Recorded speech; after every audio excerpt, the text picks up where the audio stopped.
Hi, I'm Patrick with all the ills and thrills from next week's big soaps. The walls once again start to close in on Heather's killer, Ben. When Shirley reveals that now Andrew is off the hook, police will focus on finding the real killer. Then Jay finds the photo frame underneath Ben's bed. He can't believe his deranged friend still has it and heads to the police station. He won't really dob him in, will he? Meanwhile, Kat gets into a flap when her phone goes missing and she thinks Alfie knows about her lover. She's so relieved when she gets it back, she tells Mr. X it's all over. But that lasts about 10 seconds, and when Alfie gives up their date night to spend time with the kids, she gives him a call. Her conscience does get to her and she decides against meeting him, preferring a girls' night in. But when they later crash Ray's party, Kat dances sexily with the host. Is it Ray?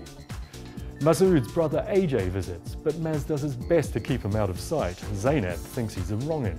And sure enough, before long, he's caused a ruck with Derek. Zainab wants him gone, but what will Maz do when AJ reveals he's homeless? Next, we're in Corrie. Peter Barlow's screws have been loose for some time, but this week the wheels come off completely when he attacks Nick at Simon's birthday party. Peter's horrified when Leanne says she and Nick are leaving, with Simon, and when he fails to get support from Carla, has a go at her, but is dragged off by a man who turns out to be Carla's ex-con brother, Rob.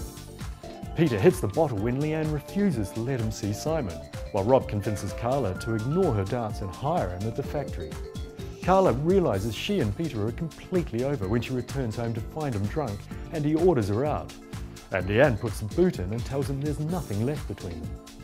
Peter disappears in a fog of booze and depression, and Ken and Leanne fear the worst when they learn a body's been pulled from the canal.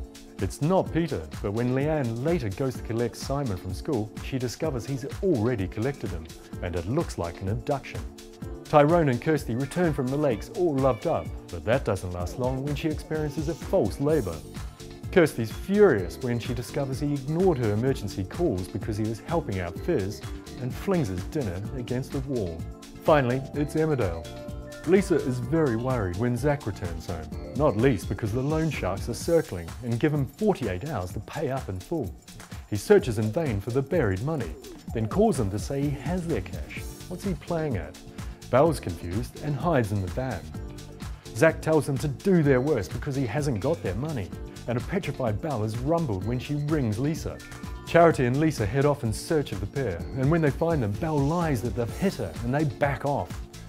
Lisa's furious with Zach and is unsure whether she still loves the shell of a man.